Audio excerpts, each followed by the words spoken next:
Hello friends, मेरा नाम है शशांक सिंह और आप देख रहे हैं मेरा यूट्यूब चैनल। तो आज का जो टॉपिक है जिसके बारे में हम लोग बात करेंगे वो है हमारा एनालिसिस ऑफ लोकसभा 2024 रिजल्ट। तो लोकसभा 18th का फाइनल रिजल्ट आ गया है। सरकारें किसकी बनेंगी ये तो अभी तक नहीं समझ में आ रहा है, क्योंकि इस बार की जो राजनीतिक उठापटक हुई है उसमें बहुत ही मनोरंजन एक इवेंट देखने को मिला है। हुआ ये है कि जो जितनी भी पॉलिटिकल पार्टीज हैं उसमें से किसी पॉलिटिकल पार्टी को फुल मेजोरिटी नहीं मिली है, यानी कि जो 272 सीट्स की मेजोरिटी होती है, यानी कि जिसकी 272 सीट्स मिल जाएगी उसको मेजोरिटी मिल जाती है, उसकी सरकार बन जाती है, वो किसी भी पॉलिटिकल पार्टी को नहीं मिली है। तो ये इसमें एक सबसे ज्यादा बढ़िया, मजेदार, रोमांचक एक चीज हुई है। अब यही हमारे डेमोक्रेसी की खूबसूरती है कि जो लोग हैं वो डेमोक्रेसी में अपने रिप्रेजेंटेटिव को खुद चुन रहे हैं, और जिसके चलते हुए फुल मेजोरिटी कोई पॉलिटिकल पार्टी नहीं ले पाई है। तो इसका सॉल्यूशन क्या होता है? तो इसका सॉल्यूशन होता है कोएलिशन की सरकार, यानी कि अब जो है गठबंधन की सरकार बनेगी, जिसमें 272 के आंकड़े को लेने के लिए 2 से 4 पार्टियां जो है आपस में गठबंधन करती हैं, उसके बाद फिर वो एक गठबंधन की सरकार चलाती है। तो जो अभी सुनने में आ रहा है एनडीए की सरकार, यानी कि नेशनल डेमोक्रेटिक अलायंस जो होगा वो इसमें पार्टिसिपेट लेगा, यानी कि वो उसकी अब यहाँ पे सरकार बनेगी। अब मुद्दा ये है यहाँ पे हम लोग अब जो आज इस वीडियो में पढ़ने जा रहे हैं, अगर आप लोग पिछले कुछ जनरल इलेक्शंस यानी कि 2014 और 2019, यानी कि जब बीजेपी की सरकार चली है 2 टाइम पीरियड से, 2 टेन्योर से फुल मेजोरिटी के साथ, तो जिसमें लास्ट ईयर की अगर मैं बात करूं 2019 की, उसमें करीब 303 सीट्स बीजेपी ने अकेले मेजोरिटी बना ली थी। तो ये हमारे डेमोक्रेटिक देश में, यानी कि हमारे इस पूरी वर्ल्ड की डेमोक्रेसी में एक सबसे बड़ी डेमोक्रेटिक कंट्री साबित हुई थी हमारी इंडिया कंट्री, क्योंकि उसमें जो बीजेपी पार्टी थी उसने 303 का आंकड़ा क्रॉस करा था।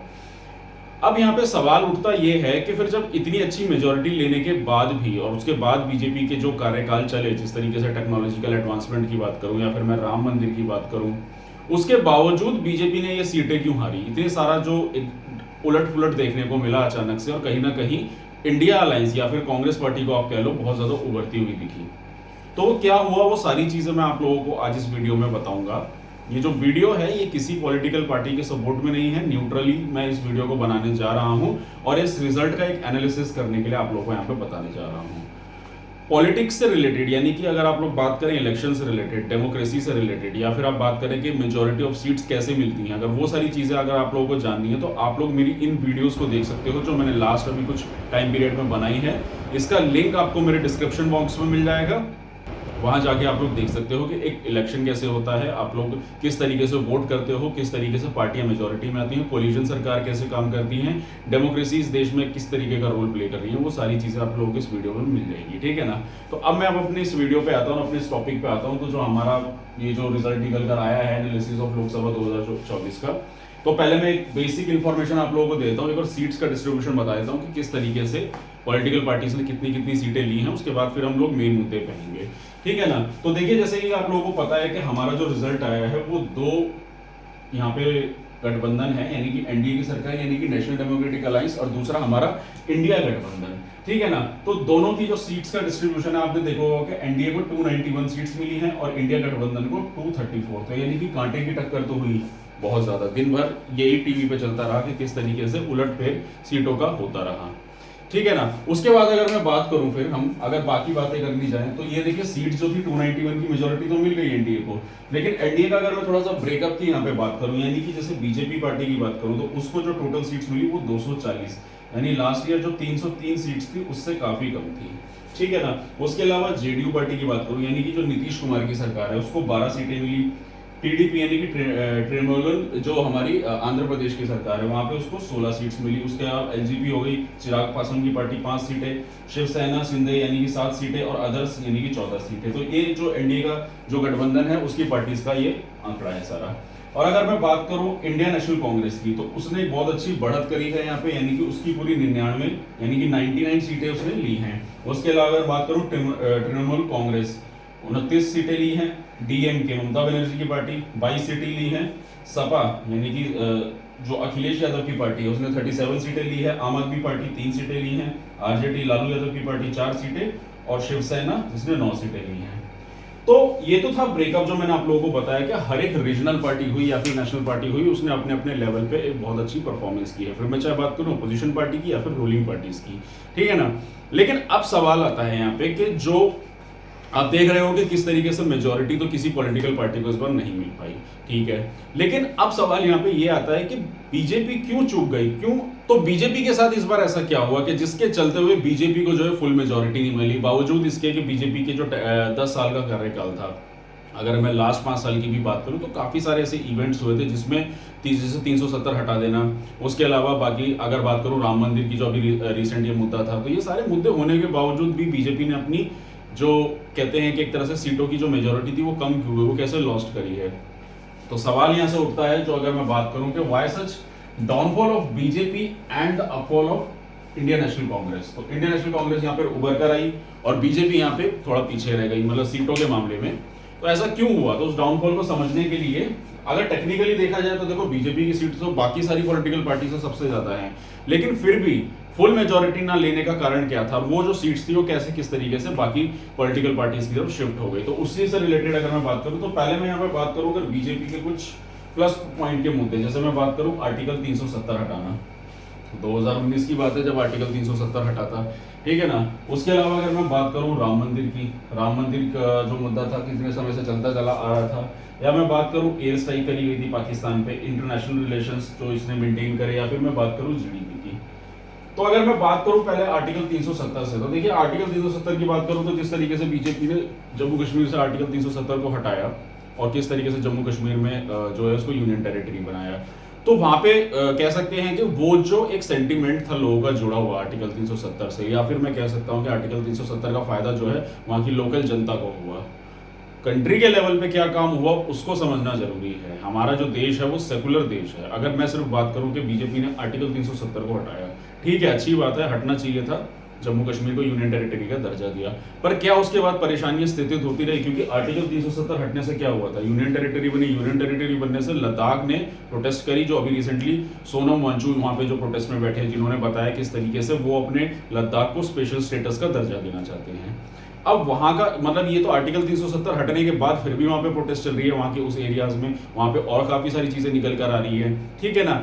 चाइना का जो अक्साई चीन वाला जो मुद्दा है, जो कई टाइम पीरियड से चलता चला रहा है प्रोटेस्ट में, कई तरह से देखा जा रहा है किस तरीके से चाइना ने हमारे लैंड को एक्वायर किया हुआ है, ठीक है ना। तो इसलिए मैं कहूंगा कि अगर आर्टिकल 370 हट भी गया तो वो उसका प्लस पॉइंट पूरा का पूरा बीजेपी को नहीं मिला, ठीक है ना। उसका इंटरनेशनल मार्केट में यूनियन स्टेट्स में ज्यादा कह सकते हैं कि हम लोग, चलो ठीक है, उसका एक नाम हुआ, लेकिन उससे क्या हमारे आम जनता की लाइफ में कोई फर्क पड़ा? अगर आर्टिकल 370 हो जाता है तो मेरे जैसे इंडिविजुअल आदमी की लाइफ में क्या फर्क पड़ जाना? मेरी लाइफ तो वैसे की वैसी चलती रहेगी। तो पॉलिटिकल पार्टीज का क्या है? अगर एक पार्टी है जो सरकार जो देश चला रही है, उसका क्या फर्ज बनता है वहां के इंडिविजुअल कैंडिडेट्स के लिए? तो जो आर्टिकल 370 हटा वो वहां के लोकल लोगों के फायदा हो सकता है, पूरे देश के हित में नहीं, ठीक है ना। वो देश की प्रेस्टीज को इज्जत नाम बना सकता है, लेकिन इंसान की खुद की इंडिविजुअल लाइफ में कोई फर्क नहीं आना। और पॉलिटिकल पार्टीज को कहीं ना कहीं ये सोचना चाहिए कि अगर आप किसी भी देश को चला रहे हो तो वहां के हर एक नागरिक के पॉइंट ऑफ व्यू से काम करना चाहिए। उसके अलावा फिर मैं बात करूं राम मंदिर की, राम मंदिर बना, अच्छी बात है, राम मंदिर बना, हिंदुओं के हक में बात हुई, भगवान राम का मंदिर बना, अच्छी बात थी, पर राम मंदिर बनने से क्या बाकी देश के लोगों का क्या फायदा हुआ? राम मंदिर जो है हिंदुओं के हक में हो गया, कि हिंदुओं की भावना जुड़ गई। मैं भी एक हिंदू धर्म से आता हूं, तो ठीक है, मुझे कोई परेशानी नहीं है, राम मंदिर बना, लेकिन क्या राम मंदिर बनने के बाद चीजें हर एक इंसान के पॉइंट ऑफ व्यू से अगर आप सोचा जाए, आप जिस तरह से आप देख रहे हो कि राम मंदिर बना फैजाबाद में और उसके बावजूद वहां की कॉन्स्टिट्यूएंसी से भी बीजेपी हार गई, तो इसका मतलब क्या है? इसका मतलब क्या है कि लोगों को मंदिर की क्या सही में जरूरत थी, कि मंदिर बनाना जरूरी था, या और किसी काम को करना ज्यादा जरूरी था, और भी वो पैसा किन चीजों में लगाया जा सकता है? चलिए ठीक है, वो तो चंदे के उससे बना, लेकिन राम मंदिर का जो सेंटर फोकस ऑफ एक वो पॉइंट था जो बीजेपी का लेके तो चला आ रहा था, और मैनिफेस्टो में भी, और बीजेपी ने अपने मैनिफेस्टो में भी ये चीजें डाली हुई थी राम मंदिर के बारे में। लेकिन यहाँ पे सबसे बड़ा सवाल उठता है, पता है क्या है? हमारे देश की जो राजनीति है, हमारे देश के जो लोग हैं ना, वो देश प्रेमी ना होके पॉलिटिकल पार्टीज को सपोर्ट करना, उनके पॉलिटिकल पार्टीज के प्रेमी हो गए हैं, पॉलिटिकल पार्टीज को सपोर्ट करना। लेकिन पॉलिटिकल पार्टीज को सपोर्ट करने से क्या देश की समस्याएं सुलझ सकती हैं? राम मंदिर से क्या देश की समस्याएं सुलझ जाएंगी? क्या हर एक नागरिक के, इस देश के बाकी धर्मों की बात करूं तो क्या उन लोगों की समस्याएं सुधर जाएंगी? नहीं सुधरेंगी। तो शायद यही एक रीजन रहा होगा जिसकी वजह से लोगों ने समझा कि बीजेपी को वोट देना से हमारी समस्याओं का समाधान नहीं होगा। बावजूद इसके के एक अच्छा स्टेप था राम मंदिर बनाना, कोई इसमें गलत वो नहीं था, लेकिन क्या इससे लोगों की समस्याएं सुलझी? नहीं सुलझी। उसके अलावा बात करूं इंटरनेशनल मार्केट में एयर स्ट्राइक जो करी गई थी पुलवामा में, चलिए तो पुराना मुद्दा था, इंटरनेशनल रिलेशंस की बात करूं तो इंडिया ने अपनी एक बहुत अच्छी छवि बनाई इंटरनेशनल मार्केट में, ठीक है ना। उसके चलते हुए काफी सारी कंपनीज, काफी सारे इन्वेस्टर्स हमारे देश में आए। तो ये मैं कह सकता हूं कि इंडिया का ये जो इकोनॉमिक जो था ना, इसके चलते हुए जो ग्रोथ देखने को मिली हमारे देश में, जीडीपी बढ़ी। तो ये दो मुद्दे कह सकता हूं जो बीजेपी ने जिसपे बहुत अच्छा काम करा, शायद इसी की वजह से उसको एक अच्छा सपोर्ट मिला है। हमारे कह सकते हैं कि गवर्नमेंट, एक ब्यूरोक्रेसी ने उसको सपोर्ट किया होगा, क्योंकि इंटरनेशनल मार्केट में अगर आपका कंट्री का नाम बन रहा है तो उससे चलते हुए हमारे देश में किस तरीके से ग्रोथ देखने को मिलेगी, ठीक है ना। तो वो चीज ठीक है, तो इसलिए शायद बीजेपी को एक अच्छा सपोर्ट मिला यहाँ पे। लेकिन यहाँ पे सवाल ये उठता है कि हमारे देश का जो एलीट क्लास है उसकी पॉपुलेशन ज्यादा ना हो, कि हमारे देश में गरीबों की पॉपुलेशन ज्यादा है, ठीक है ना। अगर 140 करोड़ के इस देश में हम देखें, 100 करोड़ लोगों ने वोट किया, तो ये जो 100 करोड़ लोगों की जनता है, 100 करोड़ में से 70% लोग तो ऑलरेडी गरीब हैं। तो गरीब तबका ना तो इंटरनेशनल रिलेशन में इंटरेस्ट रखेगा, ना देश की जीडीपी में इंटरेस्ट रखेगा, क्योंकि ग्रोथ रेट बढ़ना, इंटरनेशनल मार्केट से इन्वेस्टर्स आने से गरीब आदमी के जीवन के कार्यकाल में कोई फर्क नहीं पड़ने वाला, ठीक है ना। तो चलिए, ये तो मैंने वो मुद्दे की बात करी जो बीजेपी ने अपने रखे और अपने उस पर काम किया पॉलिटिकल पार्टीज में। लेकिन यहाँ पे नेगेटिव इम्पैक्ट क्या देखने को मिला, जिसकी वजह से बीजेपी को कहीं ना कहीं सपोर्ट नहीं मिला। तो उसकी अगर मैं बात करूँ तो सबसे पहले मुद्दा था हमारा कोविड का मुद्दा। तो आप लोगों को याद होगा 2020 में किस तरीके से कोविड की लहर आई थी, फिर 2021 में सेकेंड वेव आई थी, और किस तरीके से लोगों की लाशें यूपी में देखने को मिली थी, किस तरीके से कितने सारे लोगों की जान गई थी, गंगा में लाशें बहानी शुरू कर दी थी लोगों ने। तो शायद उसका कहीं ना कहीं एक भारी मुद्दा देखने को मिला बीजेपी को, और उसी का शायद ये कारण हो सकता है कि क्योंकि यूपी की जो सीटें थी ना, जो कहते हैं कि हमारे देश की जो राजनीति है वो यूपी पे टिकी होती है, क्योंकि सबसे ज्यादा लोकसभा की सीट्स हमारी यूपी में है, और शायद यही रीजन रहा होगा कि यूपी में जो बीजेपी ने अपनी सारी सीटें गंवा दी, करीब 30 या 33 की सीटें ली हैं 80 में से। और ये एक कोविड का एक मेजर रीजन हो सकता है, क्योंकि वहाँ पे हमारा हेल्थ जो इंफ्रास्ट्रक्चर था वो कहीं ना कहीं पूरा का पूरा दुरुस्त खराब हो चुका था उस कोविड टाइम पीरियड के वजह से। उसके बाद अगर मैं बात करूँ फार्मर प्रोटेस्ट आप लोगों को अच्छे से याद होगा, जो 3 फार्मर्स की जो बिल आए थे, बिल सही थे या गलत मैं उस पर नहीं जाना चाहूँगा, उस पर ना मैं एनालिसिस करना चाहूँगा। सरकार ने बनाए होंगे तो सही बनाए होंगे फार्मर्स के लिए, लेकिन उसके बावजूद सरकारों को, वो फार्मर्स को वो बिल जो है एक्सेप्टेबल नहीं थे। उसके चलते हुए कितने सारे फार्मर्स की प्रोटेस्ट हुई। हमारा गाजीपुर बॉर्डर था, सिंगू बॉर्डर था, इन सारे बॉर्डर्स पे किस तरीके से फार्मर्स की प्रोटेस्ट देखने को मिली और सरकार के खिलाफ आवाज़ उठाई गई थी। तो यहाँ कहीं ना कहीं सरकार का एक बहुत बड़ा फेलियर रहा था, और उसके चलते हुए फिर सरकार ने इस बिल को वापस ले लिया था। तो यहाँ पे फार्मर्स की जीत हुई थी, तो जिसके चलते हुए सरकार का एक बहुत ही ज़्यादा नेगेटिव इम्पैक्ट पड़ा था, एक बहुत बड़ा तबका सरकार के खिलाफ खड़ा हो गया था, ठीक है ना। उसके बाद बात करूँ मैं सीए प्रोटेस्ट भी आपको याद होगा, ये भी 2020 का मुद्दा है। किस तरीके से जो हमारे देश में जो सीए का ये जो प्रोटेस्ट का जो मुद्दा हुआ था, जिस तरीके से इमिग्रेंट्स को लाने की बात करी गई थी, और उसके चलते हुए शाहीन बाग में किस तरीके से कंसिस्टेंटली ये सारा मुद्दा देखने को मिला था। तो यहाँ पे एक मुस्लिम वर्ग था जो पूरा का पूरा बीजेपी के खिलाफ हो गया था। तो शायद हो सकता है ये वो मुद्दे थे जिसकी वजह से बीजेपी को कहीं ना कहीं सपोर्ट नहीं मिला इस पॉलिटिकल पार्टी में। उसके अलावा जो मेन मुद्दा है मैं यहाँ पे बताना चाहूंगा यहाँ पे मल्टीपल मर्डर, जैसे कि सिद्धू मूसेवाला, उसका मर्डर हुआ था अभी पीछे। उसके अलावा यूपी हाथरस कांड, ऐसे कुछ इवेंट्स देखने को मिले थे, क्रिमिनल इवेंट्स, जिसकी वजह से लोगों की हत्या करी गई, रेप हुआ। तो वो क्राइम रेट देखने को मिला, जिसकी वजह से बीजेपी को यहाँ पे सपोर्ट नहीं मिला। फिर मैं चाहे बात करूँ पंजाब हरियाणा की या फिर यूपी की, नदर इंडिया की बात करूँ। और सबसे मेन मुद्दा जो है बीजेपी का, वो है हिंदू पार्टी। तो जैसे कि आप लोगों को पता है कि जो बीजेपी पार्टी है वो एक हिंदू पार्टी है, यानी कि वो कोई सेकुलर पार्टी नहीं है, वो अपने आप को हिंदू पार्टी क्लेम करती है कि वो हिंदुओं की पार्टी है। तो देखिए, मेरा यहाँ पे एक सवाल है कि जो एक ऐसा देश है, हमारा देश जो है सेकुलर है, हमारे देश में हाईली डाइवर्सिफाइड एक कंट्री है, डाइवर्सिटी है, यहाँ पे मल्टीपल कल्चर्स है, मल्टीपल लैंग्वेजेस है, मल्टीपल ट्रेडिशंस है, मल्टीपल फेस्टिवल मनाए जाते हैं, मल्टीपल रिलीजन्स हैं, हिंदू, मुस्लिम, सिख, ईसाई, बौद्ध धर्म, पारसी, काफ़ी सारे रिलीजन्स है, कई सारी लैंग्वेजेस बोली जाती है, कई सारे धर्म बनाए जाते हैं, कई सारा ट्रेडिशन और कल्चर देखा जाता है। अगर मैं जोग्राफिकल लोकेशंस की बात करूँ तो हमारे यहाँ पहाड़ देखने को मिलते हैं, नदियाँ देखने को मिलती हैं, डेजर्ट देखने को मिलते हैं, नदर्न प्लेन्स हैं, कोस्टल रीजन्स है, फॉरेस्ट है, ये सारी चीज़ें देखने को मिलती है। तो इंडिया जो है वो डाइवर्सिटी से भरा हुआ देश है। उसके बावजूद अगर उस कंट्री में मल्टीपल तरह के धर्म के लोग रहते हैं, तो ये ज़रूरी है हमारे देश की सियासती जो लीडर्स हैं, यानी कि जो हमारे पॉलिटिकल लीडर्स हैं, उनका फर्ज बनता है कि हर एक इंसान को एक उससे देखना। देखिए, चाहे कोई देश हो या फिर कोई एक घर हो, अगर आप एक घर को देखें, अगर एक घर, एक परिवार है, अगर उस घर का जो लीडर है, यानी कि जो पेरेंट्स होते हैं, वो अगर अपने परिवार में अपने बच्चों को हर एक को एक स्टेज में आकेंगे, तो तभी वो घर ग्रोथ कर सकता है। अगर वहीं पर डिस्क्रिमिनेशन देखने को मिल जाए तो क्या वो घर ग्रोथ करेगा?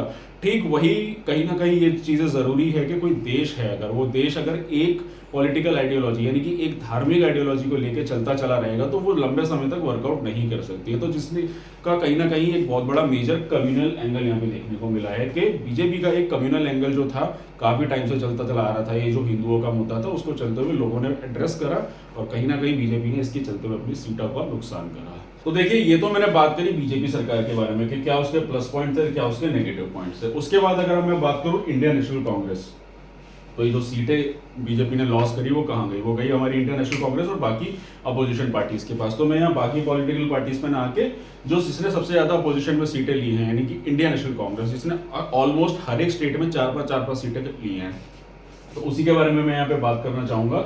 तो जैसे कि आपको पता है, एक स्ट्रॉन्ग अपोजिशन पार्टी उभर कर आई है कांग्रेस पार्टी, सबसे बड़ी अपोजिशन पार्टी उभर कर आई है।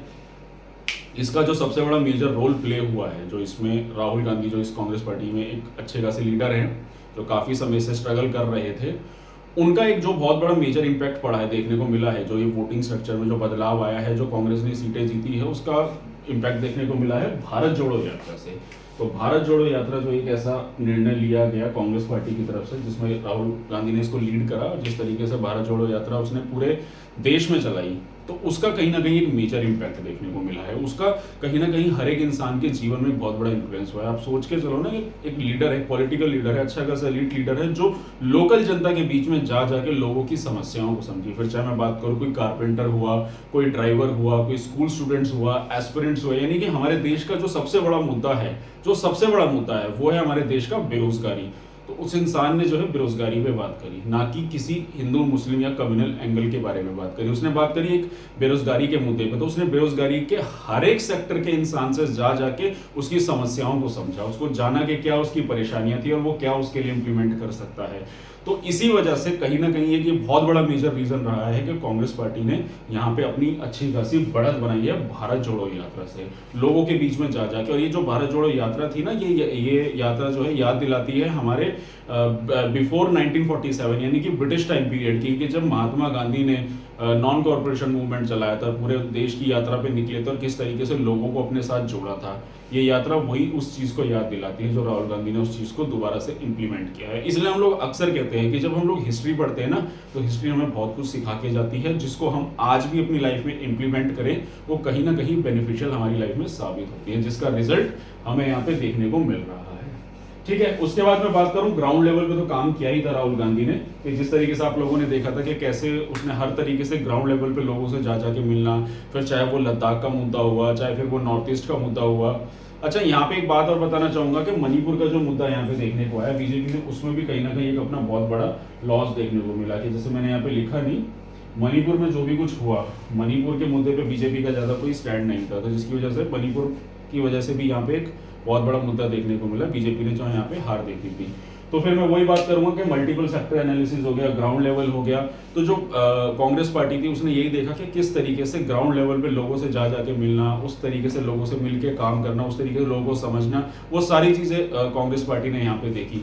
फिर लास्ट में आता है हमारा सेकुलर पार्टी रह चुकी है, डिजिटल एंड ऑफलाइन प्रमोशन। तो जिस तरीके से कांग्रेस पार्टी ने अपने आप को उसको डिजिटली प्रमोट किया, हालांकि बीजेपी भी इस चीज को करते चली आ रही थी, लेकिन किस तरीके से कांग्रेस पार्टी ने इस चीज को प्रमोट किया। सेकुलर पार्टी अपने आप में रह चुकी है, कांग्रेस आजादी से पहले की पार्टी है, तो उसने कहीं ना कहीं, और एक सबसे बड़ा मेजर जो यहाँ पे मैं एक बात कहना चाहूंगा ना, कि हमारे देश में जो ये पॉलिटिकल सिनेरियो अगर आप देखोगे, आजादी के टाइम पीरियड से जब से इलेक्शन होते चले आ रहे हैं, दो मेजर पॉलिटिकल पार्टी है, कांग्रेस पार्टी, एक बीजेपी पार्टी।